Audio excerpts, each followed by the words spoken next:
Hello everyone, आज हम start कर रहे हैं अपना सीए फाउंडेशन का फास्ट ट्रैक रिवीजन नंबर 2। आज का हमारा जो लेक्चर है उसके अंदर हम कवर करेंगे एलएलपी एक्ट 2008। आपका एलएलपी एक्ट 2008 से 6 मार्क्स का एक क्वेश्चन आपको एग्जाम में देखने को मिलेगा। बिना टाइम वेस्ट के हम स्टार्ट करते हैं अपना आज का एलएलपी एक्ट 2008। सबसे पहले एलएलपी एक्ट बच्चे, बिजनेस करने के लिए हमारे पास बहुत सारे ऑप्शन होते हैं। हम कंपनी बना सकते हैं। अगर आप इंडिया में कंपनी बनाते हो तो कंपनी गवर्न होती है कंपनीज एक्ट 2013। अगर आप पार्टनरशिप बनाते हो तो पार्टनरशिप गवर्न होती है पार्टनरशिप एक्ट 1932। एक नया तरीका और आया बच्चे बिजनेस करने का। जरूरी नहीं कि आप कंपनी ही बनाए, पार्टनरशिप बनाए।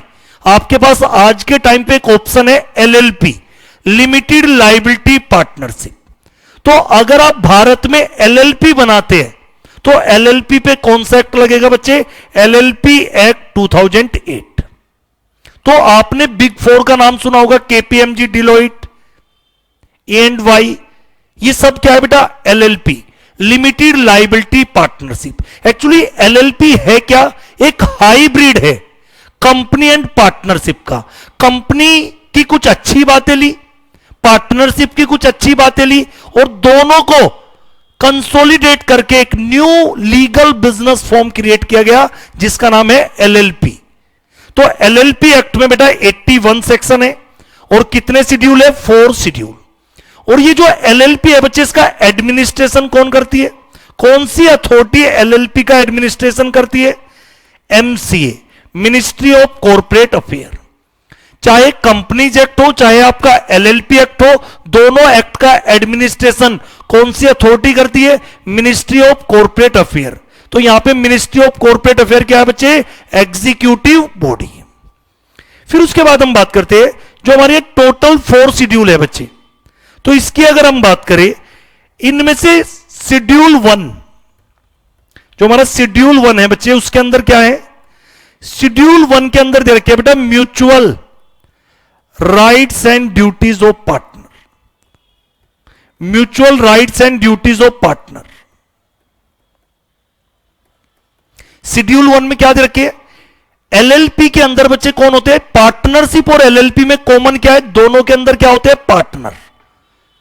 तो जो एलएलपी के अंदर पार्टनर है बच्चे, उन पार्टनर के म्यूचुअल राइट्स एंड ड्यूटीज क्या है वो कहां मेंशन है? शेड्यूल 1। शेड्यूल 2, 3 और 4 किसकी बात करता है? शेड्यूल 2 बात करता है बेटा, एक पार्टनरशिप फर्म को आप एलएलपी में कन्वर्ट कर सकते हो एज पर शेड्यूल 3। वैसे ही एक प्राइवेट कंपनी को आप एलएलपी में कन्वर्ट कर सकते हो। प्राइवेट कंपनी को किसमें? कि एक प्राइवेट कंपनी कन्वर्ट हो जाएगी किसमें? एलएलपी, एज पर 3rd शेड्यूल। 4th शेड्यूल किसकी बात करता है? कि आप अनलिस्टेड पब्लिक कंपनी को भी किसमें कन्वर्ट कर सकते हो? LLP, as per schedule 4। लेकिन लिस्टेड कंपनी को आप किसमें कन्वर्ट नहीं कर सकते हो बच्चे? लिस्टेड कंपनी एलएलपी में कन्वर्ट नहीं होगी। तो हमने क्या पढ़ा बेटा? एलएलपी एक्ट में 81 सेक्शन है, 4 schedule. Schedule 1 mutual rights and duties of partner. Schedule 2, 3, 4 conversion of partnership firm, conversion of private company, conversion of unlisted public company into LLP. फिर उसके बाद अगर हम बात करें बच्चे, सबसे पहले हम बात करते हैं एलएलपी। अगर आपसे एलएलपी का मीनिंग और कंसेप्ट पे कुछ पॉइंट पूछे तो सभी बच्चे को ये 5 पॉइंट दिमाग में रखना है बेटा।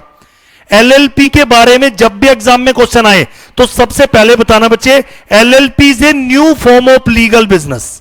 एलएलपी क्या है बच्चे? New form of legal business entity with limited liability. LLP एक new form of legal business है। आज से पहले हम कंपनी बनाते थे पार्टनरशिप, लेकिन 2008 के बाद हम एक नए फॉर्म में बिजनेस क्रिएट कर सकते हैं जिसका नाम क्या है? एलएलपी। और एलएलपी में पार्टनर की लायबिलिटी क्या होती है? Limited.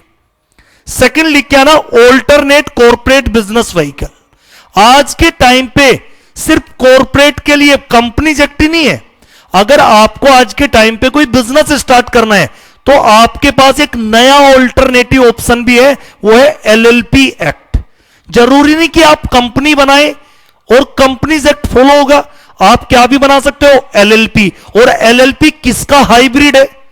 LLP is A hybrid between company and partnership. दूसरी थर्ड पॉइंट बेटा, एलएलपी के अंदर भी बच्चे कॉमन बात है जो पार्टनरशिप में आपने सुनी होगी, एलएलपी में भी क्या बनता है बच्चे, एग्रीमेंट। जैसे पार्टनरशिप कैसे क्रिएट होती है, एग्रीमेंट से, वैसे ही एलएलपी में क्या बनाना मैंडेटरी है, एलएलपी एग्रीमेंट। और एलएलपी एग्रीमेंट में क्या होता है बेटा, फ्लेक्सिबिलिटी। यानी पार्टनर को एलएलपी में फ्लेक्सिबिलिटी है, वो अपना internal structure time to time change कर सकते हैं। तो एलएलपी में क्या अलाउ किया है पार्टनर को, फ्लेक्सिबिलिटी है। आप अपने इंटरनल स्ट्रक्चर को चेंज कर सकते हो, किसके according, as per LLP agreement. LLP में, एलएलपी के अंदर जो कंपनी की कैरेक्टरिस्टिक होती है, वो सारी कैरेक्टरिस्टिक किसकी होती है बच्चे, कंपनी की। जो कंपनी की कैरेक्टरिस्टिक है वो सारी कैरेक्टरिस्टिक एलएलपी की है। जैसे एलएलपी अपनी प्रॉपर्टी अपने नाम पे होल्ड करती है, एलएलपी की जो प्रॉपर्टी होती है वो किसके नाम पे होती है, एलएलपी के नाम पे। सेम हम क्या जानते हैं कि जो कंपनी की प्रॉपर्टी होती है वो किसके नाम पे होती है, कंपनी के नाम पे। और लाइबिलिटी जो पार्टनर की होती है, एलएलपी में पार्टनर की लाइबिलिटी क्या होती है, लिमिटेड। और लिमिटेड भी किस एक्सटेंट तक, देयर कैपिटल कंट्रीब्यूशन। जितना भी पार्टनर कैपिटल कंट्रीब्यूशन के लिए एग्री हुआ है, मैक्सिमम लाइबिलिटी उसकी कहां तक होगी बेटा, कैपिटल कंट्रीब्यूशन। तो कुल मिला के अगर हम बात करें बच्चे, यहां पे पेपर में आपसे पूछे एलएलपी के बारे में 5 पॉइंट क्या लिखने वाले हो, LLP is a new form of legal business. LLP एक new form of legal business है with limited liability. Second, LLP एक ऑल्टरनेटिव कॉर्पोरेट बिजनेस व्हीकल है। आपके पास आज के टाइम पे दूसरा ऑप्शन भी है, ऑल्टरनेटिव ऑप्शन, कि आप कंपनी ना बना के एलएलपी बनाएं। एलएलपी क्या अपने पार्टनर को फ्लेक्सिबिलिटी अलाउ करता है। एलएलपी में एलएलपी एग्रीमेंट बनता है जिसको आप टाइम टू टाइम चेंज कर सकते हैं। तो एलएलपी के अंदर पार्टनर को क्या दी गई है, फ्लेक्सिबिलिटी, कि अपने एलएलपी एग्रीमेंट को अपने अकॉर्डिंग चेंज कर सकते हैं। एलएलपी की जो प्रॉपर्टी होती है वो किसके नाम पे होती है, प्रॉपर्टी जो एलएलपी की है वो प्रॉपर्टी एलएलपी के नाम पे होगी। और एलएलपी में जो पार्टनर होती है, जो उसकी लाइबिलिटी होगी बेटा वो लिमिटेड होगी। और पार्टनर की लाइबिलिटी लिमिटेड तो है, पर किस एक्सटेंट तक, कैपिटल कंट्रीब्यूशन। जो भी पार्टनर का कैपिटल कंट्रीब्यूशन है, मैक्सिमम पार्टनर की लाइबिलिटी उतनी होगी। तो ये 5 पॉइंट बेटा मैंने यहां पे लिख दिए, ऊपर भी आपको यही 5 पॉइंट दे रखे हैं। क्लियर बच्चे? तो पहला क्वेश्चन हो गया हमारा। अगर आपसे एग्जाम में पूछे एलएलपी के कंसेप्ट के बारे में, तो ये पांचों बातें आपको, डेफिनेशन पूछे, मीनिंग पूछे, तो आपको ये पांचों बातें लिख के आनी। उसके बाद बेटा यहीं पे एक क्वेश्चन हम कंप्लीट करते हैं, जल्दी से बेटा स्टार्ट करते हैं। Characteristic of LLP. तो पहला क्वेश्चन जो एग्जाम में आ सकता है, व्हाट इज एलएलपी और कैरेक्टरिस्टिक ऑफ एलएलपी। तो सबसे पहले हम बात करते हैं एलएलपी की पहली कैरेक्टरिस्टिक क्या है बच्चे, LLP is a body corporate. LLP क्या है बच्चे, बॉडी कॉर्पोरेट। बॉडी कॉर्पोरेट का मतलब, जैसे बेटा बॉडी कॉर्पोरेट का मतलब यहां पे भी क्या होता है, परपीचुअल सक्सेशन। परपीचुअल सक्सेशन क्या होता है बच्चे, जैसे कंपनी एक्ट में आपने सुना है, मेंबर में कम मेंबर में go but company goes on for ever. Same concept कहां पे होता है, एलएलपी।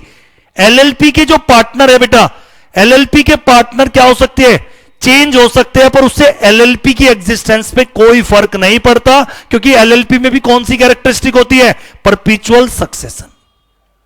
ये जो एलएलपी एक बॉडी कॉर्पोरेट है, और एलएलपी में कौन सा कंसेप्ट होता है, परपीचुअल सक्सेशन। एलएलपी में कौन सा भी कंसेप्ट होता है बच्चे, सेपरेट लीगल एंटिटी। तो मैंने क्या बोला, जो भी कंपनी की कैरेक्टरिस्टिक होती है, जनरली वही कैरेक्टरिस्टिक किसकी भी होती है, एलएलपी की। तो एलएलपी में भी पार्टनर अलग है और एलएलपी को अलग ट्रीट किया जाएगा। तो कह रहे कि अगर एलएलपी में कोई पार्टनर चेंज हो जाए या एलएलपी में किसी पार्टनर की डेथ हो जाए, तो एलएलपी की एग्जिस्टेंस पे कोई फर्क नहीं पड़ता, क्योंकि LLP is a body corporate. Next बच्चे, परपीचुअल सक्सेशन तो मैंने बता ही दिया। एलएलपी कंटिन्यू रहेगी चाहे पार्टनर चेंज हो जाए। अगर पार्टनर चेंज भी हो जाते हैं, एलएलपी की एग्जिस्टेंस पे कोई फर्क नहीं पड़ता। अगर एलएलपी के पार्टनर की डेथ हो जाए, इनसैनिटी, पागल हो जाए, रिटायरमेंट हो जाए, इंसॉल्वेंसी, एलएलपी की एग्जिस्टेंस पे कोई फर्क नहीं पड़ता। एलएलपी अपने नाम से कॉन्ट्रैक्ट एंटर कर सकती है, एक एलएलपी अपने नाम से कॉन्ट्रैक्ट एंटर कर सकती है, और एलएलपी अपनी प्रॉपर्टी भी अपने नाम पे होल्ड करती है। सेपरेट लीगल एंटिटी, एलएलपी की next characteristic separate legal entity. LLP और एलएलपी के पार्टनर को दोनों को सेपरेटली ट्रीट किया जाएगा, क्योंकि एलएलपी में भी कौन सा कंसेप्ट होता है, separate legal entity. LLP is different from its partner. जो एलएलपी के क्रेडिटर होते हैं उन्हें सिर्फ एलएलपी का क्रेडिटर माना जाएगा, ना कि पार्टनर का क्रेडिटर। तो यह भी याद रखना, जो एलएलपी के क्रेडिटर है shall be the creditor of LLP alone, ना कि एलएलपी के पार्टनर के क्रेडिटर है। फिर उसके बाद अगर हम बात करें म्यूचुअल एजेंसी, आपने म्यूचुअल एजेंसी सुना बच्चे? पार्टनरशिप में कंसेप्ट होता है म्यूचुअल एजेंसी। म्यूचुअल एजेंसी का मतलब क्या होता है कि हर पार्टनर एक दूसरे का एजेंट भी है एज वेल एज प्रिंसिपल।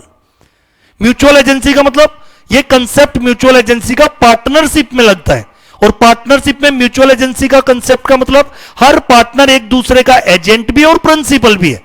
लेकिन म्यूचुअल एजेंसी का कंसेप्ट कहां पे अप्लाई नहीं होगा, एलएलपी में। सारे पार्टनर एलएलपी के तो एजेंट होते हैं, पर एक दूसरे के एजेंट नहीं होते। जबकि पार्टनरशिप में सारे पार्टनर एक दूसरे के भी एजेंट है और एलएलपी के भी एजेंट है, यानी एजेंट भी है और एक दूसरे के प्रिंसिपल भी है। जबकि एलएलपी एक्ट में सारे पार्टनर एलएलपी के तो एजेंट होते हैं, पर एक दूसरे के एजेंट नहीं होते। इसका मतलब म्यूचुअल एजेंसी में क्या होता है बच्चे, अगर एक पार्टनर ने कोई एक्ट किया, उसके एक्ट के लिए दूसरे पार्टनर को बाइंड या लाइबल किया जा सकता है। लेकिन एलएलपी में म्यूचुअल एजेंसी का कंसेप्ट नहीं होता, तो सारे पार्टनर किसके एजेंट तो है बेटा, एलएलपी के एजेंट तो है। लेकिन यहां पे म्यूचुअल एजेंसी का कंसेप्ट अप्लाई नहीं होता, सारे पार्टनर एलएलपी के एजेंट है पर एक दूसरे के एजेंट नहीं है। जबकि पार्टनरशिप में म्यूचुअल एजेंसी का कंसेप्ट होता है। इसलिए कोई भी पार्टनर अपने एक्ट के लिए दूसरे पार्टनर को बाइंड नहीं कर सकता। बाइंड का मतलब लाइबल। तो एलएलपी में म्यूचुअल एजेंसी का कंसेप्ट नहीं होता। एलएलपी एग्रीमेंट, जब भी आप कोई एलएलपी बनाओगे, एलएलपी इनकॉर्पोरेट होने के बाद या पहले आपको एलएलपी एग्रीमेंट बना सकते हो। और एलएलपी एग्रीमेंट में क्या होता है बेटा, mutual rights and duties of partner. जो भी एलएलपी में पार्टनर है, उन पार्टनर के एक दूसरे के प्रति क्या ड्यूटीज है, क्या राइट्स है, ये कहां मेंशन होते हैं, एलएलपी एग्रीमेंट में। और अगर LLP agreement mutual rights and duties को लेकर साइलेंट है, तो mutual rights and duties of partner फिर किससे गवर्न होते हैं, शेड्यूल 1। तो first, mutual rights and duties govern as per LLP agreement. If LLP agreement are silent about mutual rights and duties of partner, तो फिर mutual rights and duties किससे govern होंगे, schedule 1। Next, LLP क्या बच्चे, एक artificial legal person. जैसे company एक artificial legal person है, तो LLP भी क्या है बच्चे, एक आर्टिफिशियल लीगल पर्सन, क्योंकि ये एक लीगल प्रोसेस से क्रिएट होती है। इसका आने का भी एक लीगल प्रोसेस है और जाने का भी एक लीगल प्रोसेस है। तो एलएलपी एक आर्टिफिशियल लीगल पर्सन है, क्योंकि एक लीगल प्रोसेस से क्रिएट हुई है। जबकि पार्टनरशिप क्रिएट होती है एग्रीमेंट से, एलएलपी क्रिएट होती है लीगल प्रोसेस से। ठीक है बेटा। और इस क्लोथ और इसको वो सारे राइट्स जो एक इंडिविजुअल के राइट्स होते हैं, वो सारे राइट्स एलएलपी के पास भी होते हैं। जैसे एलएलपी अपने नाम से स्यू कर सकती है, एलएलपी अपने नाम से कॉन्ट्रैक्ट एंटर कर सकती है, एलएलपी अपनी प्रॉपर्टी अपने नाम पे होल्ड कर सकती है, एलएलपी का अपना बैंक अकाउंट होता है। तो जो भी राइट्स एक इंडिविजुअल के होते हैं, वो सारे राइट्स किसके पास भी होते हैं, एलएलपी। ठीक है बच्चे। ये एलएलपी इज इनविजिबल, एलएलपी दिखती तो नहीं, इनविजिबल है, इंटेंजिबल, इमोर्टल, पर बट नॉट फिक्टिशियस। आप ये नहीं कह सकते एलएलपी एग्जिस्ट नहीं करती, एलएलपी एग्जिस्ट करती है। आरओसी के रिकॉर्ड में, आरओसी के रिकॉर्ड में एलएलपी एग्जिस्ट करती है। कॉमन सील, मैंने बताया था बच्चे, कॉमन सील क्या होता है, ऑफिशियल सिग्नेचर। कॉमन सील का मतलब ऑफिशियल सिग्नेचर। एलएलपी तो एक आर्टिफिशियल पर्सन है, एलएलपी किसके थ्रू एक्ट करती है? Partner and designated partner. जैसे कंपनी में बोर्ड ऑफ डायरेक्टर होते हैं, कंपनी के बिहाफ पे एक्ट कौन करते हैं? डायरेक्टर और बोर्ड ऑफ डायरेक्टर। वैसे ही एलएलपी तो एक आर्टिफिशियल पर्सन है, तो एलएलपी जो एक्ट करती है वो किसके थ्रू करती है? Partner and designated partner. LLP में हैव कॉमन सील, मैंडेटरी नहीं है बेटा। कॉमन सील क्या बचे? Optional. It is not mandatory for LLP to have common seal. Mandatory नहीं है बच्चे, कंपनीज एक्ट में भी कॉमन सील मैंडेटरी नहीं है। कॉमन सील का मतलब ऑफिशियल सिग्नेचर ऑफ एलएलपी। तो एलएलपी की कॉमन सील हो भी सकती है और नहीं भी। अगर कॉमन सील है तो ये किसकी कस्टडी में रहेगी? सम रेस्पॉन्सिबल ऑफिशियल। और जब भी कोई कॉमन सील लगाई जाएगी किसी डॉक्यूमेंट पे, किसकी प्रेजेंस में? At least 2 designated partner of LLP. तो एलएलपी में बच्चों पार्टनर भी होते हैं, डेजिग्नेटेड पार्टनर। जबकि पार्टनरशिप में तुमने सिर्फ पार्टनर सुना है, इसमें एक नया वर्ड सुना है, डेजिग्नेटेड पार्टनर।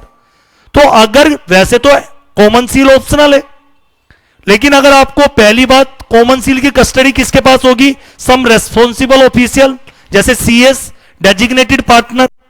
और जब भी कोई कॉमन सील आप लगाओगे तो किसकी प्रेजेंस में फिक्स होनी चाहिए? At least 2 designated partner of LLP. Limited liability, her partner की एलएलपी में लायबिलिटी क्या होती है बच्चे? लिमिटेड। एलएलपी में पार्टनर की लायबिलिटी क्या होती है? लिमिटेड। सर लिमिटेड किस एक्सटेंट तक? Agreed contribution. तो जब भी कोई एलएलपी एग्रीमेंट बनेगा उसके अंदर एग्रीड कॉन्ट्रीब्यूशन मेंशन होगा। एक पार्टनर ने बोला कि मैं 10 लाख कॉन्ट्रीब्यूट करूंगा, तो मैक्सिमम लायबिलिटी कितनी? 10 लाख। तो एलएलपी में जो पार्टनर होता है उसकी लायबिलिटी क्या होती है? लिमिटेड। लिमिटेड किस एक्सटेंट तक? एग्रीड कॉन्ट्रीब्यूशन, जो भी कॉन्ट्रीब्यूशन के लिए पार्टनर एग्री हुआ है। जबकि पार्टनरशिप में पार्टनर की लायबिलिटी क्या होती है? Unlimited.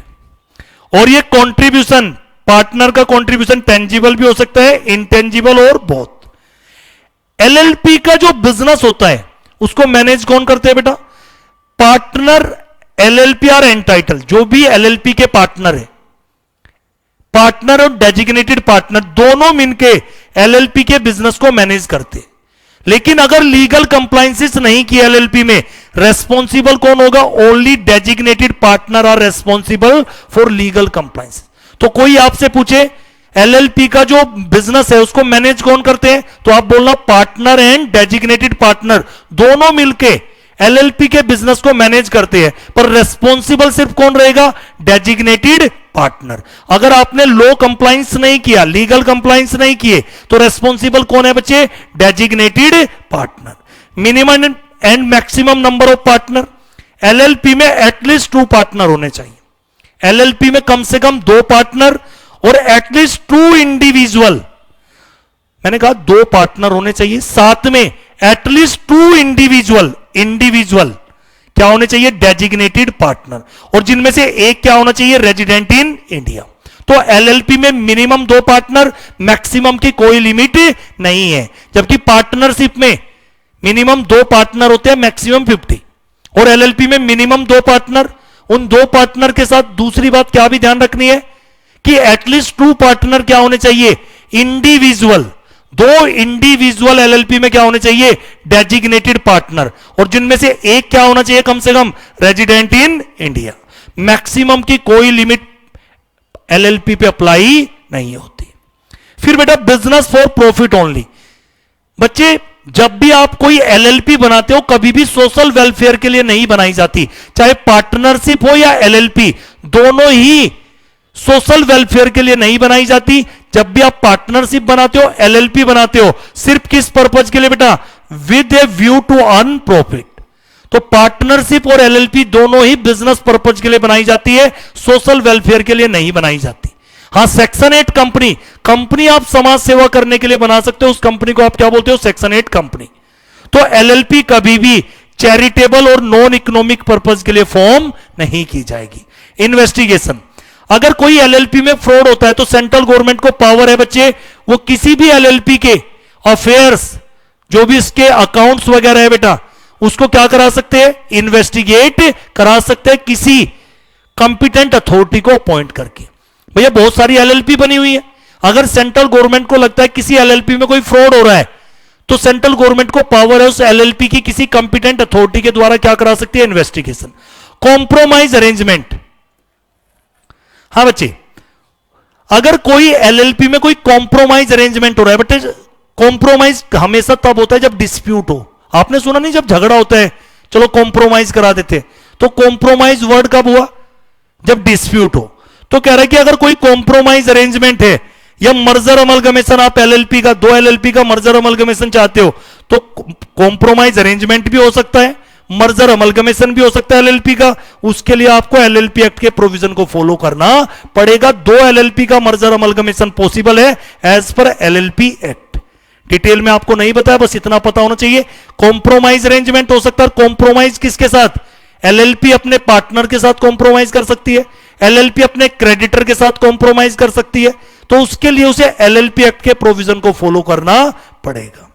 Next, conversion into LLP, अभी मैंने बताया एक पार्टनरशिप फर्म एलएलपी में कन्वर्ट हो सकती है एज पर शेड्यूल सेकंड। एक प्राइवेट कंपनी एलएलपी में कन्वर्ट हो सकती है एज पर शेड्यूल 3। एक अनलिस्टेड पब्लिक कंपनी एलएलपी में कन्वर्ट हो सकती है एज पर शेड्यूल 4। पर एक लिस्टेड कंपनी किस में कन्वर्ट नहीं होगी, एलएलपी में। ई फाइलिंग ऑफ डॉक्यूमेंट, आज के टाइम पे बच्चे सारा काम, चाहे कंपनी बनाओ एलएलपी बनाओ, तो सारा काम कैसे होता है, ऑनलाइन होता है बेटा। ई फाइलिंग, इलेक्ट्रॉनिक फाइलिंग होती है एमसीए के पोर्टल पे जाके। चाहे आप एलएलपी इनकॉर्पोरेट करो तो भी उसका जो फॉर्म होगा सारा काम ऑनलाइन होगा, ई फाइलिंग होगी। और जो time to time LLP ROC को फॉर्म फाइल करती है वो भी क्या होती है, ई फाइलिंग। तो जितने भी एलएलपी के अंदर डॉक्यूमेंट होते हैं बच्चे, उन पे कौन साइन करेगा, डेजिग्नेटेड पार्टनर, पार्टनर ऑथेंटिकेट करके उसे क्या करते हैं हम बेटा, इलेक्ट्रॉनिक फॉर्म में ही फाइल करते हैं। जैसे आपको आज के टाइम पे क्या वैसे सिग्नेचर थोड़ा लगेंगे, डिजिटल सिग्नेचर लगेंगे। उसके लिए आपको क्या बनवाने पड़ेंगे, पार्टनर, डेजिग्नेटेड पार्टनर के क्या होने चाहिए, डिजिटल सिग्नेचर सर्टिफिकेट, उनको बोलते हैं हम डीएससी। तो ये हो गया आपका ई फाइलिंग ऑफ डॉक्यूमेंट। तो एलएलपी में जो डॉक्यूमेंट सबमिट होंगे वो कैसे होंगे, ई filing. Foreign LLP, foreign LLP क्या मतलब, अगर कोई एलएलपी इनकॉर्पोरेट कहां हुई है, आउटसाइड इंडिया, बनी तो आउटसाइड इंडिया में है लेकिन बिजनेस कहां पे कर रही है, विद इन इंडिया, उसको बोलते हैं हम फॉरेन एलएलपी। और एक फॉरेन एलएलपी इंडियन एलएलपी की भी क्या हो सकती है बेटा, पार्टनर। एक फॉरेन एलएलपी इंडियन एलएलपी क्या हो सकती है बेटा, पार्टनर। तो ये थे हमारे बेटा 16 पॉइंट जो कैरेक्टरिस्टिक थे। कई बार एग्जाम में यहां से क्वेश्चन पूछा गया, 16 कैरेक्टरिस्टिक नहीं पूछेगा, इन 16 में से कोई 3 या 4 पॉइंट आपसे पूछ लेगा कि एलएलपी की कैरेक्टरिस्टिक को एक्सप्लेन करो। तो अगर मैं शॉर्ट में बात करूं स्पीड से बेटा, तो मैंने कैरेक्टरिस्टिक में आपको क्या बताया, यहां से देख सकते हो, एलएलपी से बॉडी कॉर्पोरेट, परपीचुअल सक्सेशन, एलएलपी में क्या होती है, परपीचुअल सक्सेशन, किसी की डेथ से या पार्टनर के चेंज से एलएलपी की एग्जिस्टेंस में कोई फर्क नहीं पड़ता। सेपरेट लीगल एंटिटी, एलएलपी में क्या होता है, सेपरेट लीगल एंटिटी, एलएलपी अलग है, उसके पार्टनर अलग है। एलएलपी अपनी प्रॉपर्टी अपने नाम पे होल्ड कर सकती है, एलएलपी अपने नाम से कॉन्ट्रैक्ट एंटर कर सकती है, एलएलपी अपने नाम से स्यू एंड बी स्यू, एलएलपी अपने नाम से किसी पे केस कर सकते हैं। और कोई अगर एलएलपी पे केस करना चाहता है तो एलएलपी के नाम से केस कर सकता है। म्यूचुअल एजेंसी का कंसेप्ट एलएलपी में नहीं होता। जब म्यूचुअल एजेंसी का कंसेप्ट ही एलएलपी में नहीं होता तो एक पार्टनर के एक्ट के लिए हम दूसरे पार्टनर को बाइंड नहीं कर सकते। एलएलपी में क्या बनाया जाता है, एलएलपी एग्रीमेंट, और एलएलपी एग्रीमेंट में क्या लिखे होते हैं, mutual rights and duties of partner. LLP क्या है, एक artificial legal person, common seal optional है, लेकिन जब भी कॉमन सील लगाई जाएगी किसकी प्रेजेंस में, at least 2 designated partner. Limited liability, partner की लाइबिलिटी एलएलपी में लिमिटेड, और लिमिटेड भी किस एक्सटेंट तक, एग्रीड कॉन्ट्रीब्यूशन। बिजनेस कौन मैनेज करेंगे, पार्टनर और डेजिग्नेटेड पार्टनर दोनों मिलकर एलएलपी का बिजनेस मैनेज करेंगे, पर रेस्पॉन्सिबल कौन होगा अगर लीगल कंप्लायंस नहीं हुए, designated partner. Minimum 2 partner, maximum की कोई लिमिट नहीं है। फिर जब भी एलएलपी बनाओगे, business for profit only, social welfare के लिए आप एलएलपी क्रिएट नहीं कर सकते। सेंट्रल गवर्नमेंट को पावर है एलएलपी की इन्वेस्टिगेशन करा सकते हैं अगर किसी एलएलपी में फ्रॉड हो रहा है। कॉम्प्रोमाइज अरेंजमेंट, अगर 2 एलएलपी का मर्जर अमलगमेशन हो रहा है या एलएलपी अपने क्रेडिटर पार्टनर के साथ कोई कॉम्प्रोमाइज अरेंजमेंट कर रही है तो एलएलपी एक्ट के प्रोविजन को फॉलो करना पड़ेगा। Partnership firm, private company, unlisted public company LLP में कन्वर्ट हो सकती है as per schedule 2nd, 3rd, 4th। जो भी डॉक्यूमेंट, चाहे आप एलएलपी इनकॉर्पोरेट करो या एलएलपी के जो भी डॉक्यूमेंट फाइल होंगे वो ई फाइलिंग होगी। फॉरेन एलएलपी, कोई एलएलपी इनकॉर्पोरेट आउटसाइड इंडिया हुई है लेकिन उसका प्लेस ऑफ बिजनेस कहां पे है, इंडिया में, और फॉरेन एलएलपी इंडियन एलएलपी की पार्टनर हो सकती है। तो ये थी बच्चे कैरेक्टरिस्टिक।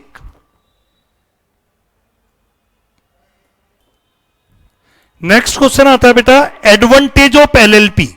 आपके पास कंपनी बनाने का भी ऑप्शन था, पार्टनरशिप बनाने का भी ऑप्शन है, सोल प्रोप्राइटरशिप। तो अगर आप एलएलपी फॉर्म में बिजनेस करते हो तो उसके एडवांटेज क्या है? भाई सब लोग तो एलएलपी नहीं बनाते, लेकिन कुछ लोग पार्टनरशिप ना बना के एलएलपी फॉर्म में बिजनेस करते हैं। तो क्या फायदा है एलएलपी फॉर्म में बिजनेस करने का? एडवांटेज, सबसे पहला, LLP is organise and operate. जो भी एलएलपी ऑर्गेनाइज ऑपरेट होती है किसके बेसिस पे? एग्रीमेंट। और इसी एग्रीमेंट को हम क्या बोलते हैं? LLP agreement. तो जो हमारी एलएलपी है बच्चे, वो ऑर्गेनाइज और ऑपरेट किसके बेसिस पे होती है? LLP agreement. एलएलपी के अंदर क्या होती है? Flexibility, without imposing detail legal and procedural requirement. तो एलएलपी का दूसरा फायदा बेटा, यहां पे फ्लेक्सिबिलिटी प्रोवाइड करते हैं पार्टनर को, यानी पार्टनर एलएलपी एग्रीमेंट को अपने चॉइस के अकॉर्डिंग उसको चेंज कर सकते हैं। तो दूसरा फायदा क्या? एडवांटेज फ्लेक्सिबिलिटी है, पार्टनर को चॉइस है, अपने अकॉर्डिंग एलएलपी एग्रीमेंट बना सकते हैं और अपने अकॉर्डिंग एलएलपी एग्रीमेंट चेंज कर सकते हैं। Easy to form, easy to dissolve, as comparative to company. LLP बनाना भी आसान है, easy to form, easy to dissolve. सारे पार्टनर क्या एंजॉय करते हैं इसमें? Limited liability. पार्टनर की लायबिलिटी क्या होती है? लिमिटेड, ये फायदा है। कैपिटल स्ट्रक्चर फ्लेक्सिबल है, अपने अकॉर्डिंग आप कैपिटल स्ट्रक्चर को चेंज कर सकते हो। उसके बाद एलएलपी भी फंड रेज कर सकती है। क्या फायदा है बेटा? अगर एलएलपी को पैसा चाहिए तो पार्टनर से पैसा रेज कर सकता है, बैंक से, एनबीएफसी से। Low formation cost, as comparative to company LLP बनाने की जो कॉस्ट है वो कम है। और नो कंपल्सरी ऑडिट, हर कंपनी को ऑडिट कराना, स्टैट्यूटरी ऑडिट कंपल्सरी है, each and every company. LLP का ऑडिट तब तक नहीं होगा जब तक एक थ्रेशोल्ड लिमिट क्रॉस नहीं होगी। हर एलएलपी का कंपल्सरी ऑडिट नहीं है, जब एलएलपी एक टर्नओवर की लिमिट को क्रॉस करेगी तभी ऑडिट कराना है। और एलएलपी को क्या भी मिलेंगे? Tax benefit. तो मैंने क्या बताया? एलएलपी जो ऑर्गेनाइज ऑपरेट होती है एज पर एलएलपी एग्रीमेंट। दूसरा फायदा फ्लेक्सिबिलिटी है, पार्टनर को एलएलपी एग्रीमेंट अपने चॉइस का बना सकते हैं, अपने अकॉर्डिंग चेंज कर सकते हैं। Easy to form, easy to dissolve, सारे पार्टनर लिमिटेड लायबिलिटी एंजॉय करते हैं। कैपिटल स्ट्रक्चर इसका फ्लेक्सिबल है, एलएलपी फंड रेज कर सकती है बैंक से, पार्टनर से, एनबीएफसी से। लो फॉर्मेशन कॉस्ट है, इनकॉर्पोरेशन की कॉस्ट जो है वो एज कंपेरेटिव टू कंपनी कम है। कोई कंपलसरी ऑडिट कराने की जरूरत नहीं है, और टैक्स बेनिफिट। तो ये भी क्वेश्चन आ सकता है, एलएलपी फॉर्म में बिजनेस करने के क्या क्या फायदे हैं। नेक्स्ट क्वेश्चन बेटा आपसे पूछा जाता है, पार्टनर और डेजिग्नेटेड पार्टनर। जैसे कंपनी में share holder, board of director होते हैं, वैसे ही एलएलपी में एक तो होते हैं पार्टनर और एक होते हैं डेजिग्नेटेड पार्टनर। तो पार्टनर का मतलब क्या है? Any person, means any person who become partner in LLP in accordance with LLP agreement. तो जब भी कोई एलएलपी बनेगी तो एलएलपी एग्रीमेंट बनेगा। उस एलएलपी एग्रीमेंट में आप क्या मेंशन कर देते हो कि कौन आपके एलएलपी में पार्टनर होगा। तो एलएलपी में कोई भी पर्सन, पहली बात, any person become partner. Partner कोई भी बन सकता है, जरूरी नहीं इंडिविजुअल। कोई बॉडी कॉर्पोरेट भी एलएलपी की पार्टनर बन सकती है। मैंने अभी बताया, एक फॉरेन एलएलपी जो बॉडी कॉर्पोरेट है वो इंडियन एलएलपी की क्या बन सकती है? पार्टनर। तो पार्टनर में भी इंडिविजुअल, पार्टनर में भी बॉडी कॉर्पोरेट। पेपर में कई बार क्वेश्चन पूछा गया है, एलिजिबिलिटी ऑफ पार्टनर, कौन पार्टनर बन सकता है एलएलपी में? एनी इंडिविजुअल, हमारे जैसे इंसान, नेचुरल पर्सन भी पार्टनर हो सकते हैं, और बॉडी कॉर्पोरेट। कंपनी एलएलपी भी एक एलएलपी की क्या बन सकती है? Partner, may be partner in LLP. However एक इंडिविजुअल कब डिस्क्वालीफाई है, कब एलएलपी में पार्टनर नहीं बन सकता? सबसे पहले, who may be partner in LLP, any individual और body corporate may be partner in LLP. पर इंडिविजुअल कब डिस्क्वालीफाई है कि वो पार्टनर नहीं बन सकता? कब? अगर एक इंडिविजुअल को कोर्ट ने क्या डिक्लेयर कर दिया? Unsound mind. अगर एक इंडिविजुअल को क्या अनडिस्चार्ज इंसॉल्वेंट, उसे क्या घोषित कर दिया गया है? Undischarged insolvent. इंसॉल्वेंट का मतलब अनेबल टू पे इट्स डेट, या उसने खुद अप्लाई किया है। एडजुडिकेटेड का मतलब डिक्लेयर। अगर किसी पर्सन ने डिक्लेयर किया है कि मुझे क्या घोषित कर दिया जाए? इंसॉल्वेंट, और कोर्ट में उसकी एप्लीकेशन अभी पेंडिंग है, तो ऐसा पर्सन एलएलपी में पार्टनर नहीं बन सकता। तो पार्टनर की डिस्क्वालिफिकेशन, कौन इंडिविजुअल पार्टनर नहीं बन पाएगा? Unsound mind, undischarge insolvent, adjudicated. अगर किसी पर्सन ने खुद अप्लाई किया कि मुझे क्या घोषित कर दो? इंसॉल्वेंट, और एप्लीकेशन क्या बचे? पेंडिंग। फिर हम बात करते हैं, तो पार्टनर की बात हो गई। मिनिमम पार्टनर, हर एलएलपी में एटलीस्ट कितने पार्टनर होते हैं? 2। मिनिमम नंबर ऑफ पार्टनर कितने होते हैं? At least 2 partner. यहां पे केस स्टडी बन सकती है। अगर any time number of partner LLP reduce below 2, अगर कभी भी एलएलपी में मिनिमम 2 पार्टनर होते हैं, 2 से कम हो गए। सर 2 से कम कैसे हो गए? किसी पार्टनर ने रिजाइन दे दिया, या एक पार्टनर की डेथ हो गई। पार्टनर ही 2 थे, एक की डेथ हो गई, रिजाइन दे दिया, और एलएलपी बिजनेस कैरी कर रही है मोर देन 6 मंथ, मतलब पार्टनर आपके रिड्यूस हो चुके हैं 2 से, 1 रह चुका है, और आपकी ड्यूटी क्या थी? भैया पार्टनर तो मिनिमम 2 होने चाहिए थे, आपको इंक्रीज करने चाहिए थे, पर आपके 2 से पार्टनर रिड्यूस हो गए, और आप एलएलपी का बिजनेस अभी भी कंटिन्यू किए जा रहे हो। और जब से 2 से कम हुए, उससे 6 महीने से ज्यादा हो चुके आपको बिजनेस करते हुए, while the number is so reduce. जब से आपके पार्टनर 2 से कम हुए, उसके बाद भी 6 महीने से ज्यादा हो चुके, आप बिजनेस एलएलपी का कंटिन्यू कैरी कर रहे हो। जो अकेला पर्सन जो अभी बिजनेस कैरी कर रहा है बेटा, during the time after 6 month, और उसको नॉलेज है फैक्ट की कि वो बिजनेस कैरी कर रहा है अलोन, तो शैल बी लाइबल पर्सनली। वो लाइबल होगा पर्सनली। जो भी एलएलपी की ऑब्लिगेशन हुई है इस पीरियड में, वो एलएलपी की ऑब्लिगेशन नहीं होगी, पर्सनली। सर कहना क्या चाहते हो? एलएलपी में 2 पार्टनर हमेशा रहने चाहिए। अगर 2 से कम हो जाए, किसी की डेथ हो जाए या रिजाइन, तो आपको कितना टाइम मिल रहा है? 6 मंथ। 6 मंथ में आप इंक्रीज करो, और नहीं इंक्रीज कर सकते तो अपनी एलएलपी का वाइंडिंग अप करो। ना आपने एलएलपी का वाइंडिंग अप किया, और ना पार्टनर इंक्रीज किए, और ये सिचुएशन मोर देन 6 मंथ से ज्यादा हो चुकी है, और आप बिजनेस एलएलपी का कंटिन्यू कैरी कर रहे हो।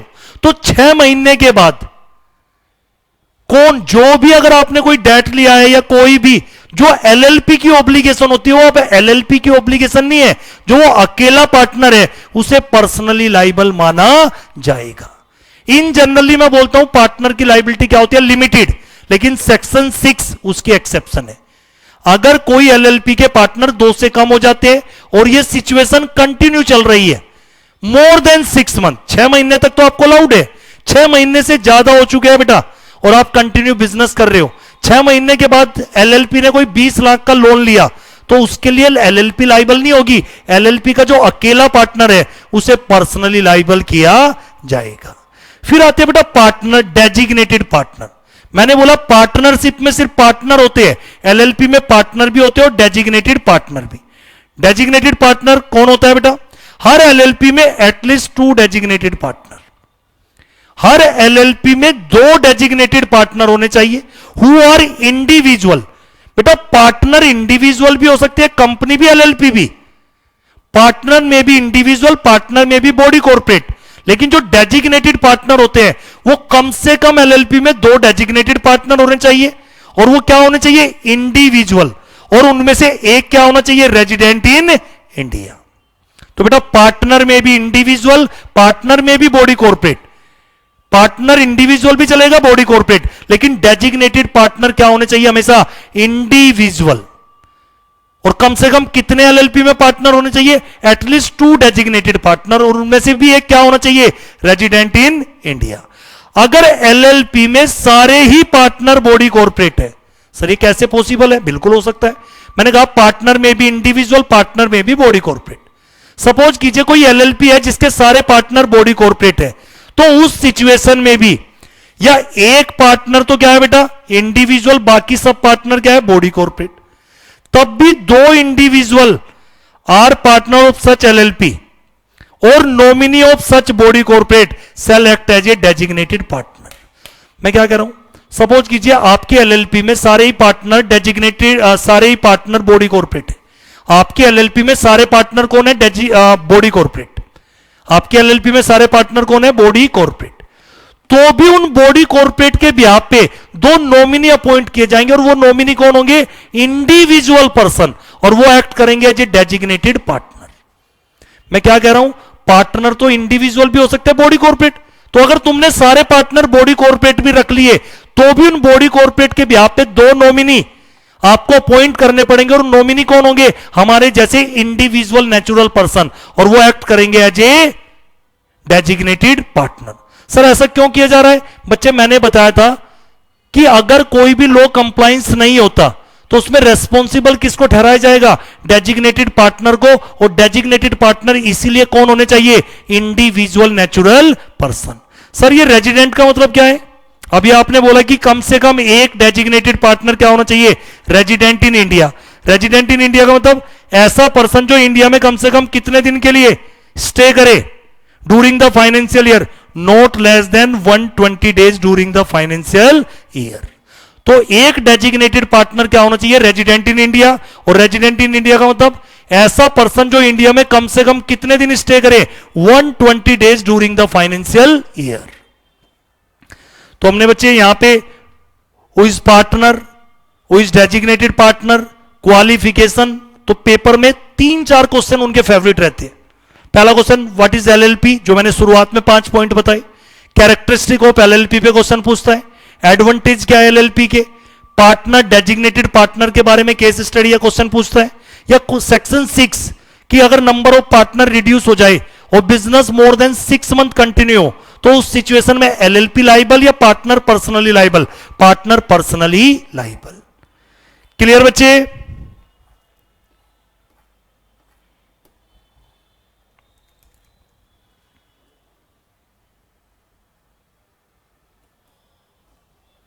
नेक्स्ट है बच्चे difference between LLP and partnership form. सबसे पहला डिफरेंस बेटा, अगर आपने एलएलपी इनकॉर्पोरेट की है तो एलएलपी कौन से एक्ट से गवर्न होगी? LLP act 2008। एलएलपी कौन से एक्ट से गवर्न होती है बच्चे? LLP act 2008। अगर आपने पार्टनरशिप फर्म बनाई है तो पार्टनरशिप फर्म गवर्न होती है इंडियन पार्टनरशिप एक्ट 1932। एलएलपी क्या है बच्चे? बॉडी कॉर्पोरेट, जबकि पार्टनरशिप फर्म एक बॉडी कॉर्पोरेट नहीं है। एलएलपी के अंदर सेपरेट लीगल एंटिटी होती है, जबकि पार्टनरशिप फर्म के अंदर कोई सेपरेट लीगल एंटिटी का कंसेप्ट नहीं होता। एलएलपी का जो क्रिएट होती है उसका एक लीगल प्रोसेस होता है। एलएलपी इनकॉर्पोरेट करने का एक लीगल प्रोसेस होता है, जबकि पार्टनरशिप क्रिएट होती है किससे बेटा? एग्रीमेंट। एलएलपी का रजिस्ट्रेशन मैंडेटरी है, एलएलपी का रजिस्ट्रेशन कराना मैंडेटरी है, पार्टनरशिप का रजिस्ट्रेशन वॉलंटरी है। आप करा भी सकते हो और नहीं भी कराओगे तो कुछ बेनिफिट मिलेंगे, आप केस कर सकते हो। एलएलपी अपने नाम से स्यू कर सकती है। एलएलपी क्या कर सकती है बेटा? अपने नाम से स्यू कर सकती है। लेकिन यहां पे सिर्फ कौन स्यू कर पाएगी? Only registered partnership. और पार्टनरशिप का रजिस्ट्रेशन कराना मैंडेटरी नहीं है। रजिस्ट्रेशन पार्टनरशिप फर्म ही किसी थर्ड पार्टी पे स्यू कर सकती है। परपीचुअल सक्सेशन, एलएलपी में परपीचुअल सक्सेशन का कंसेप्ट होता है। पार्टनर के चेंज से एलएलपी बंद नहीं होगी, लेकिन अगर पार्टनरशिप में पार्टनर की डेथ हो जाए तो पार्टनरशिप डिसॉल्व हो जाती है, क्योंकि पार्टनरशिप में परपीचुअल सक्सेशन का कंसेप्ट नहीं होता। हर एलएलपी, जो भी आप एलएलपी बनाते हो उसके साथ एक नाम आपको ऐड करना होता है एलएलपी। जैसे मेरी हेलीकॉप्टर एलएलपी, तो उसके सुफिक्स उसके साथ क्या ऐड हो रखा है? एलएलपी। ऐसी कोई गाइडलाइंस किसमें नहीं है? पार्टनरशिप के अंदर कोई गाइडलाइंस नहीं है। उसके बाद बेटा पार्टनर की लायबिलिटी क्या होती है एलएलपी में? लिमिटेड, जबकि पार्टनरशिप में एलएलपी में पार्टनर की लायबिलिटी लिमिटेड, पार्टनरशिप में अनलिमिटेड। म्यूचुअल एजेंसी का कंसेप्ट एलएलपी में नहीं होता, पार्टनरशिप में होता है। म्यूचुअल एजेंसी का मतलब एलएलपी में एक पार्टनर अपने एक्ट के लिए दूसरे पार्टनर को लाइबल नहीं ठहरा सकता। पार्टनरशिप में म्यूचुअल एजेंसी का कंसेप्ट होता है, तो वो क्या कर सकता है बेटा? एक पार्टनर अपने एक्ट के लिए दूसरे पार्टनर को बाइंड या लाइबल कर सकता है। एलएलपी में 2 डेजिग्नेटेड पार्टनर होते हैं, जिनमें से एक क्या होना चाहिए? रेजिडेंट इन इंडिया, जबकि पार्टनरशिप में डेजिग्नेटेड पार्टनर का कोई कंसेप्ट नहीं होता। एलएलपी में कॉमन सील ऑप्शनल है। अगर कॉमन सील है एलएलपी के पास तो एलएलपी कॉमन सील लगा सकती है, लेकिन पार्टनरशिप में कोई कॉमन सील का कंसेप्ट नहीं होता। लीगल कंप्लायंसेस अगर एलएलपी में फॉलो नहीं होते तो रेस्पॉन्सिबल कौन होगा? Designated partner.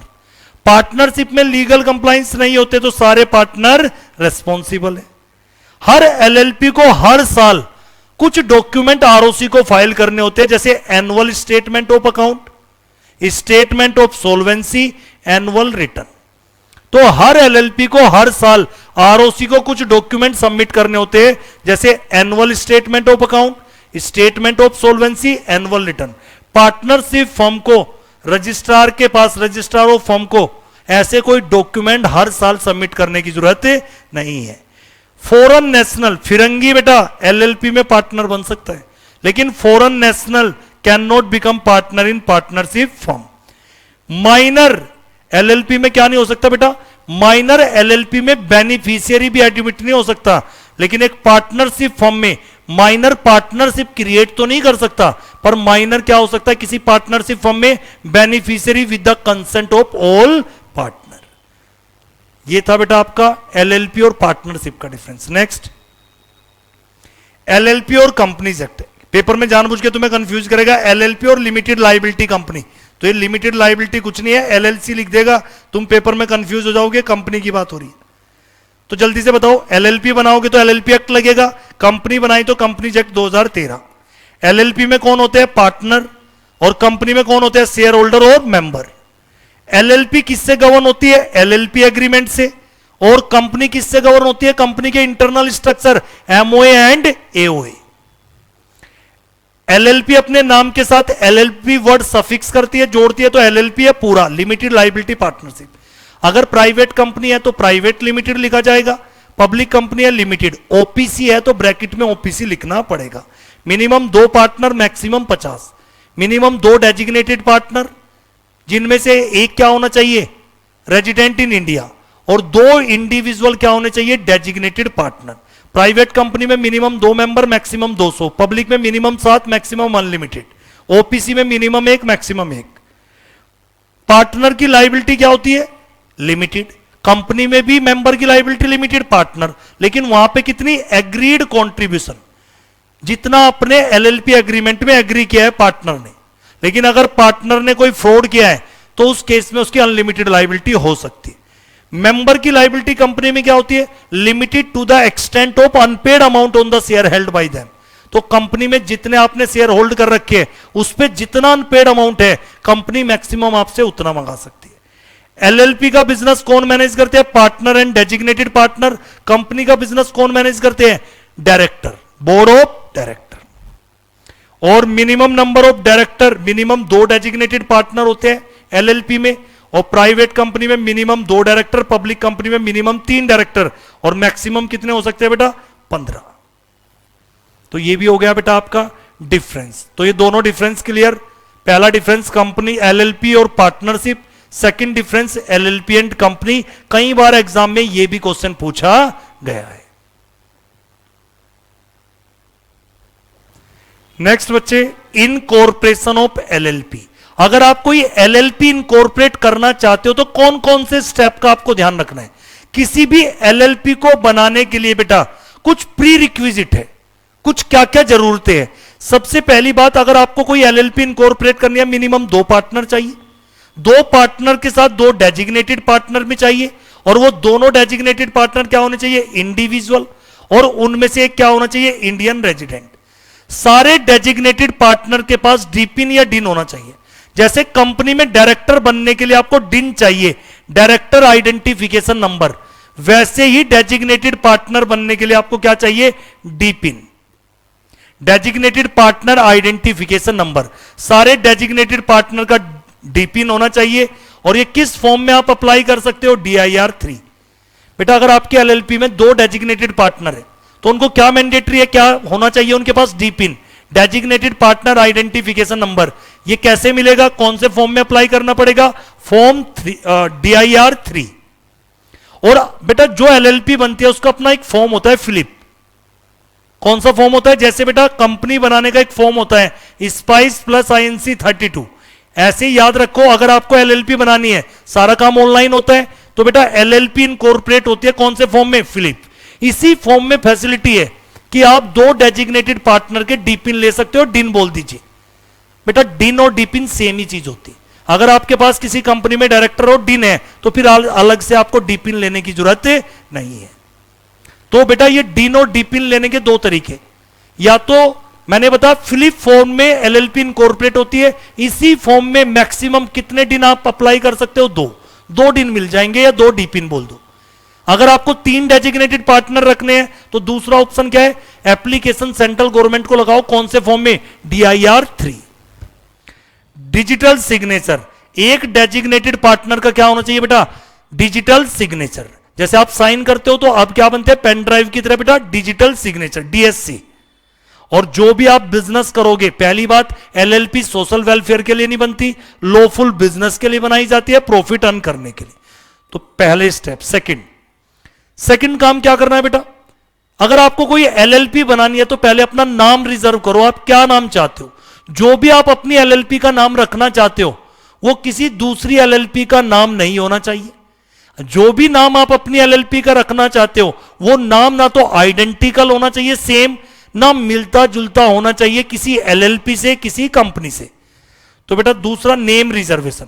अगर आप कोई नई LLP बना रहे हो तो अपना नाम कैसे रिजर्व करोगे? कौन से फॉर्म के अंदर? फिलिप। और अगर आप अपनी LLP का नाम चेंज करके दूसरा नाम रख रहे हो, पहले आपकी LLP का नाम कुछ और था, अब आप अपनी LLP का नाम चेंज करना चाहते हो, तो उसके लिए कौन सा फॉर्म है बेटा? Run, reserve unique name. जो भी नाम आप अपनी LLP का रखोगे, चाहे नया नाम हो या ऑलरेडी आपकी LLP का कोई नाम था आप चेंज करना चाहते हो, जो भी नया नाम रखोगे बच्चे, वो नाम किसी से आइडेंटिकल और रिजेंबल नहीं होना चाहिए, ना किसी पार्टनरशिप फर्म से, ना किसी LLP से, ना किसी कंपनी से। तो दो तरीके हैं। फ्लिप फॉर्म जिसमें LLP बनाई जाती है, उसमें एक फैसिलिटी क्या है? डिन और डीपिन मिल जाता है। इसी फॉर्म में आप अपना नाम भी रिजर्व कर सकते हो, जो नाम आप रखना चाहते हो। लेकिन अगर एक LLP अपना नाम चेंज करके दूसरा नाम रखना चाहती है तो उसके लिए कौन सा फॉर्म जाएगा? Run, reserve unique name. जो भी नाम आप रखोगे वो क्या नहीं होना चाहिए? आइडेंटिकल और रिजेंबल। आइडेंटिकल का मतलब सेम और रिजेंबल का मतलब मिलता जुलता नहीं होना चाहिए किसी पार्टनरशिप फर्म से या LLP से। एक बार आपका नाम अप्रूव हो गया, एक बार बेटा ROC ने आपका नाम अप्रूव कर दिया, उसकी वैलिडिटी कितने दिन की होती है? 3 month from the date of approval. आपने कोई नाम अप्लाई किया था, ROC ने बोला कि नाम आपको मिल जाएगा, तो बाकी के डॉक्यूमेंट कितने टाइम के अंदर सबमिट कर देना? 3 मंथ। तो उस नाम जो आपका अप्रूव हुआ है उसकी वैलिडिटी कितने दिन की है? 3 month from the date of approval. फिर उसके बाद बेटा आपको इनकॉर्पोरेशन के कुछ डॉक्यूमेंट होते हैं, वो फाइल करने हैं, और साथ में एक स्टेटमेंट जाएगी फॉर्म 2 के अंदर। एक स्टेटमेंट जाएगी फॉर्म 2 के अंदर जिसमें कौन डिक्लेरेशन देंगे? Advocate, CS, CA, CMA। यानी जब भी आप कोई LLP इनकॉर्पोरेट करते हो आपको एक प्रोफेशनल की जरूरत होगी। वो प्रोफेशनल कौन से फॉर्म के अंदर एक डिक्लेरेशन देगा? फॉर्म 2 के अंदर। किस बात की डिक्लेरेशन? कि रजिस्ट्रेशन से रिलेटेड जो भी रिक्वायरमेंट थी वो सारी पूरी कर दी गई है। क्लियर बच्चे? उसके बाद आप फॉर्म फ्लिप के अंदर इनकॉर्पोरेशन LLP करने के लिए बेटा आपको इनकॉर्पोरेशन डॉक्यूमेंट में क्या क्या देना है? Proof of address. Her LLP का रजिस्टर्ड ऑफिस होता है, उसका एड्रेस, डेजिग्नेटेड पार्टनर की कंसेंट, ठीक है बेटा। और अगर ROC सेटिस्फाई हो जाती है आपके डॉक्यूमेंट से तो ROC आपको सर्टिफिकेट ऑफ इनकॉर्पोरेशन इशू कर देगी। कितने दिन के अंदर? जैसे आपने इनकॉर्पोरेशन डॉक्यूमेंट सबमिट किए और ROC आपके डॉक्यूमेंट से सेटिस्फाई है तो क्या इशू करेगी? Certificate of incorporation. और ये सर्टिफिकेट ऑफ इनकॉर्पोरेशन अपने आप में क्या होता है? कंक्लूसिव एविडेंस कि आपकी LLP इनकॉर्पोरेट हो गई है। कंक्लूसिव एविडेंस का मतलब ऐसा एविडेंस जिसको कोर्ट में चैलेंज नहीं किया जा सकता। और एक बार आपकी LLP इनकॉर्पोरेट हो गई फिर आप अपना LLP एग्रीमेंट किसको सबमिट करोगे? ROC को। कौन से फॉर्म में? फॉर्म 3। कितने दिन के अंदर? इनकॉर्पोरेशन से 30 दिन के अंदर। पहले LLP इनकॉर्पोरेट कर लो और 30 दिन में अपना LLP एग्रीमेंट सबमिट कर दो फॉर्म 3 में। तो कुल मिला के अगर मैं 7 पॉइंट में कहूं, सबसे पहले प्री रिक्विजिट क्या क्या चाहिए, फिर अपनी LLP का कोई नाम रखो जो किसी और से मिलता जुलता ना हो, और नेम रिजर्व करो फिलिप फॉर्म में या रन फॉर्म में। उसके बाद जैसे आपका नाम अथॉरिटी ने अप्रूव कर दिया, उस नाम की validity 3 month from the date of approval. इसके अंदर आपको फर्दर इनकॉर्पोरेशन डॉक्यूमेंट सबमिट करने हैं। साथ में इनकॉर्पोरेशन डॉक्यूमेंट तो आपको देने ही है 3 मंथ के अंदर बेटा। साथ में प्रोफेशनल की डिक्लेरेशन भी जाती है, स्टेटमेंट भी जाती है फॉर्म 2 में कि हाँ जो एलएलपी बना रहा है उसको एक प्रोफेशनल से साइन कराने पड़ेंगे कि जो भी एलएलपी की रजिस्ट्रेशन की रिक्वायरमेंट है वो पूरी सेटिस्फाई कर दी गई है। फिर डॉक्यूमेंट में क्या क्या भेजना है, एड्रेस भेजना है रजिस्टर्ड ऑफिस का, डेजिग्नेटेड पार्टनर की साइन हुई कंसेंट जाएगी, और अगर आरओसी आपके सारे डॉक्यूमेंट से सेटिस्फाई हो जाता है, ROC certificate of incorporation issue करेगा within 40 days of incorporation. और जैसे आपकी एलएलपी इनकॉर्पोरेट हो गई, उसके 30 दिन के अंदर एलएलपी एग्रीमेंट सबमिट करना है फॉर्म 3 में।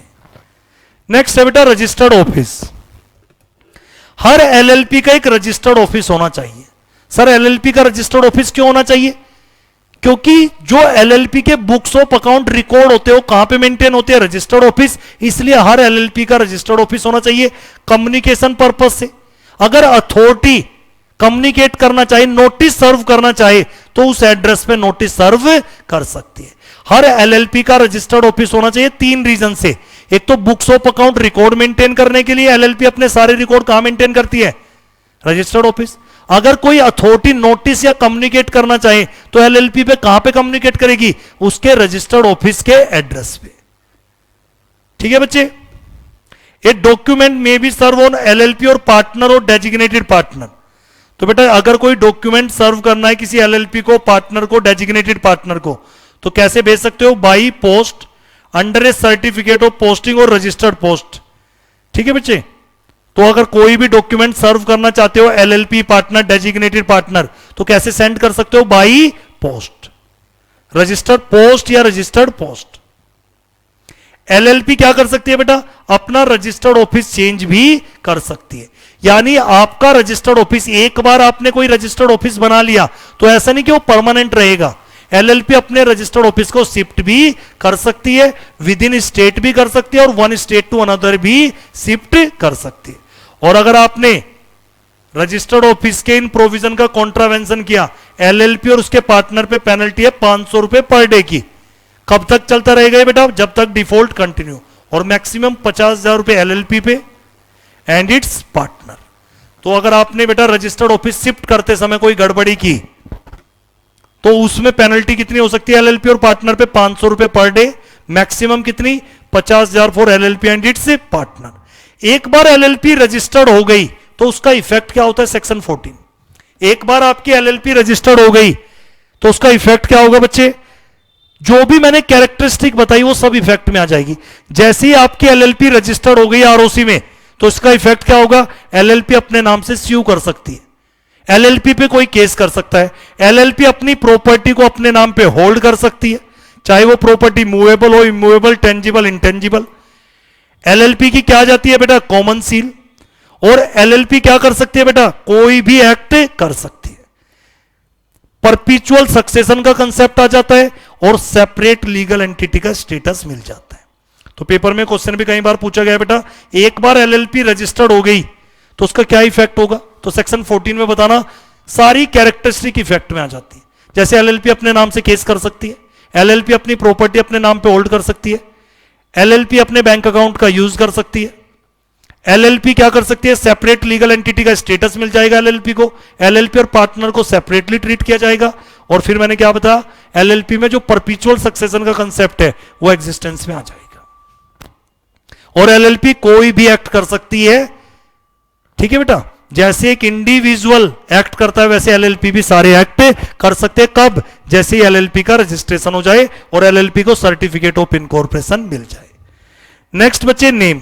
हर एलएलपी, जब भी आप कोई एलएलपी बनाते हो बेटा, उसके नाम के साथ सफिक्स जुड़ा होगा। कौन सा नाम? या तो आप शॉर्ट में एलएलपी लिख दीजिए या लिमिटेड लायबिलिटी पार्टनरशिप। भारत में जितनी भी एलएलपी बनेगी उनके नाम के साथ क्या होना चाहिए? एलएलपी वर्ड सुफिक्स होना चाहिए, या तो शॉर्ट में या पूरा लिमिटेड लायबिलिटी पार्टनरशिप। कोई भी एलएलपी ऐसे नाम से रजिस्टर्ड नहीं होगी जो सेंट्रल गवर्नमेंट के ओपिनियन में अनडिजायरेबल है। अगर सेंट्रल गवर्नमेंट ने किसी नाम को मना कर रखा है, उस नाम से एलएलपी रजिस्टर्ड नहीं हो सकती, और एलएलपी किसी ऐसे नाम से भी रजिस्टर्ड नहीं होगी जो आइडेंटिकल है, सेम या रिजेंबल टू का मतलब मिलता जुलता किसी दूसरी एलएलपी से या किसी कंपनी से या किसी पार्टनरशिप फर्म से या किसी ट्रेडमार्क से, तो ऐसे नाम से एलएलपी रजिस्टर्ड नहीं हो सकती। रिजर्वेशन ऑफ नेम, अगर आपको एलएलपी का नाम रिजर्व करना है तो मैंने पहले ही बता दिया दो तरीके हैं। अगर आप नई कंपनी बना रहे हो तो नाम रिजर्व किस फॉर्म में करोगे? फिलिप फॉर्म में। अगर आपका कोई एलएलपी का नाम चेंज हो रहा है, ऑलरेडी आपका नाम था, 10 साल के बाद आपने एलएलपी का नाम चेंज करना चाहते हो और नया नाम रखना चाहते हो, तो नया नाम के लिए एप्लीकेशन किस फॉर्म में लगाओगे? Run LLP. और ये जो नाम रिजर्व हुआ है बच्चे, इसकी वैलिडिटी कितने दिन की होती है? 3 month from the date of approval, यानी इस 3 महीने के अंदर आपको एलएलपी के सारे इनकॉर्पोरेशन डॉक्यूमेंट सबमिट करने हैं। फिर बेटा change of name of LLP section 17, अगर गलती से एक एलएलपी पहले से बनी हुई थी और दूसरी एलएलपी उसी नाम से रजिस्टर्ड हो गई, गलती से अथॉरिटी की गलती की वजह से ऑलरेडी एक एलएलपी किसी नाम, मान लेते हेलीकॉप्टर एलएलपी 10 साल पहले इनकॉर्पोरेट हो चुकी, अथॉरिटी ने गलती से किसी दूसरी एलएलपी को भी हेलीकॉप्टर एलएलपी का नाम दे दिया, या कोई एलएलपी किसी दूसरे के रजिस्टर्ड ट्रेडमार्क से, देखो दो चीजें, या तो ऑलरेडी एक एलएलपी बनी हुई है और दूसरी एलएलपी को वो नाम से रजिस्टर्ड हो गई, गलती से, अथॉरिटी की गलती है। या मैं कह रहा हूं कोई ट्रेडमार्क होल्डर था, बेटा ट्रेडमार्क सुना, जैसे पेटीएम सुना आपने, पेटीएम ट्रेडमार्क है, 197 कम्युनिकेशन कंपनी का नाम है और उसका पेटीएम क्या है? ट्रेडमार्क। अगर कोई एलएलपी किसी ट्रेडमार्क जो रजिस्टर्ड प्रोप्राइटर था उसके ट्रेडमार्क से रजिस्टर्ड हो गई गलती से, तो उस केस में सेंट्रल गवर्नमेंट डायरेक्ट क्या बोलेगी उस एलएलपी को? आप अपना नाम चेंज कीजिए, और एलएलपी को वो डायरेक्शन कितने दिन में फॉलो करनी है? 3 महीने के अंदर वो डायरेक्शन फॉलो करनी है।